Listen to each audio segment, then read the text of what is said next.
If you like storytime vibes, hit subscribe and let's dive in together.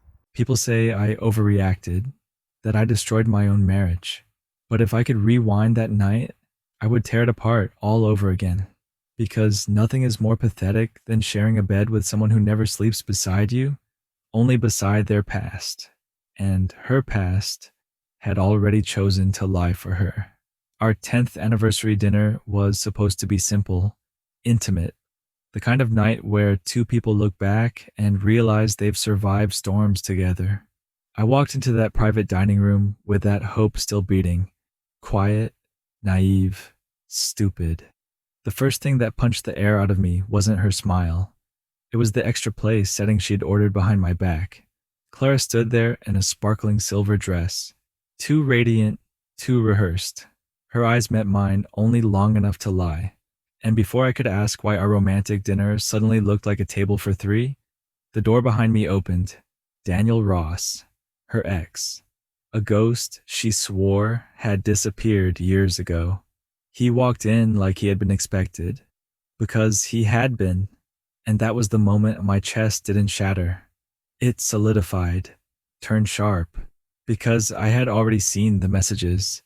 I knew tonight wasn't a surprise for me. It was a reunion for them. Clara rushed toward him, too eager, too breathless, performing innocence with the subtlety of a bad actress. I could smell the desperation on her, that longing for something unfinished, something forbidden. She expected jealousy, a scene, a meltdown she could use against me later. But I didn't explode.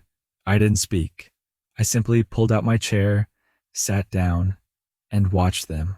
What Clara didn't know was that I had come prepared, not to stop her, not to save us, but to expose the fantasies she'd been feeding. The messages she thought she'd hidden were the same ones I had already forwarded to someone else, someone who deserved the truth far more than either of them knew. And she, Daniel's pregnant wife, was already on her way to that dinner. The room shifted the moment I sat down. Clara's smile faltered, not completely, just enough to reveal the crack beneath her performance. Daniel chuckled awkwardly, rubbing the back of his neck like a teenager caught sneaking in past curfew. I let the silence grow. Silence is a beautiful weapon. It forces liars to fill the air with explanations you never asked for. Clara spoke first. "Elliot, don't be weird. I just thought—" I cut her off with a single question. "Why is he here?" Her lips parted, but nothing came out. Not even a lie. Because she knew I already knew. Daniel cleared his throat. "We've just been talking again. Catching up, is that what you call it?" I asked calmly. "When you text someone at midnight and delete the thread before morning?" Clara's face drained. Daniel froze. I leaned forward, elbows on the table. "Tell me, Clara, was this supposed to be a confession tonight? Or were you hoping I'd walk in, see him, and crumble enough for you to blame me for overreacting later?" She shook her head violently. No, Elliot, this isn't—" "Then answer me," I pressed. "Why invite your ex to our 10th anniversary dinner? Why lie? Why dress up for him instead of me? Why keep chasing a man who didn't choose you then and won't choose you now?"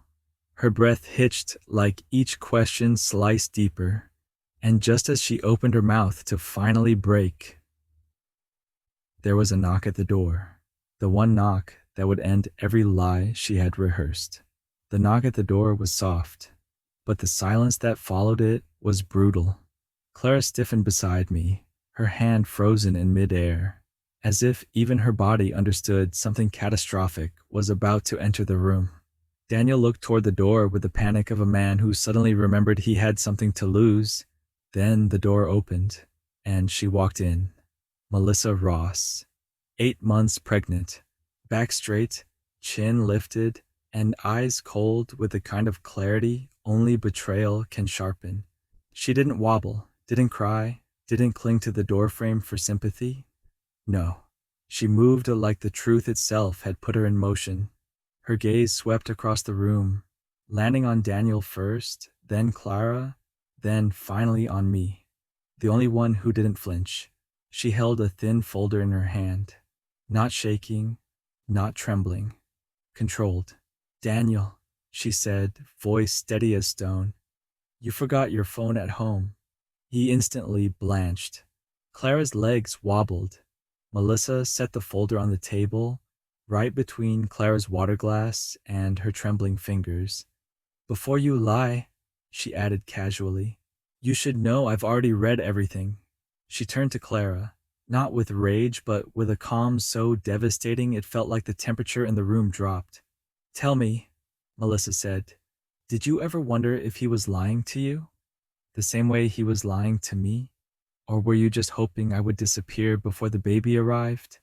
Clara's breath shattered. Daniel stepped forward, stammering, "Melissa, please." She raised a hand, the same sharp gesture I had used earlier. "Sit," she ordered, and both of them obeyed. The room had a new judge now, and she wasn't merciful. Melissa didn't sit right away. She took her time, flipping open the folder with the kind of deliberate calm that makes even the innocent feel guilty. Daniel already looked like he wanted the floor to open beneath him. Clara looked worse, like her soul had started leaking out of her eyes. Melissa selected the first printed screenshot and held it up between two fingers, almost amused. "Well," she said, voice dripping with cold sarcasm, "let's start with something light, shall we?" She cleared her throat dramatically. "I miss the way you used to look at me, Clara. Sometimes I wish things had gone differently." Daniel closed his eyes. Clara choked on her breath. Melissa tilted her head. "Funny. He never misses eye contact with me. Probably because he's too busy avoiding it." She dropped the page. It hit the table like a verdict. The next page, "If I could go back in time, I would choose you instead." She raised her eyebrow. "Choose? Darling, he can't even choose a sandwich without panicking." I almost laughed. Almost. But the nausea was stronger. Then she reached the final screenshot, the one I had hesitated to send, but ultimately did. "Anniversary's coming up. Maybe this time we'll get it right." Melissa looked directly at Clara. "Tell me, sweetheart, did you think I wouldn't notice when my pregnant husband stayed out late texting another woman? Or when he kept deleting his messages faster than I could walk across the room?" Clara broke. Not loudly, the quiet kind of breaking that sounds like someone realizing they've ruined their own life. Melissa removed her wedding ring with one smooth motion, placed it on the table, and then she turned to me. "Elliot," she said softly, "I hope the next person you choose actually chooses you back." Clara collapsed into silent sobs. Daniel stared at the ring like it was a death sentence. And me? I felt nothing. Absolutely nothing. Melissa was the first to move. She didn't storm out or slam the door. She simply turned, lifted her chin, and walked away with the kind of quiet power that makes everyone else in the room feel painfully small. The door clicked shut behind her. Daniel scrambled up after her, stumbling over his chair. "Melissa, wait, please, just let me explain." His voice faded down the hallway, desperate and pathetic. Clara watched him go with wide, hollow eyes, like she had just realized she wasn't the woman he ruined his life for, merely the one he used to distract himself from the woman he truly feared losing. When the room finally fell silent, Clara turned toward me. "Elliot?" Her voice was threadbare, shredded from the inside. "Please, just listen. I I made a mistake.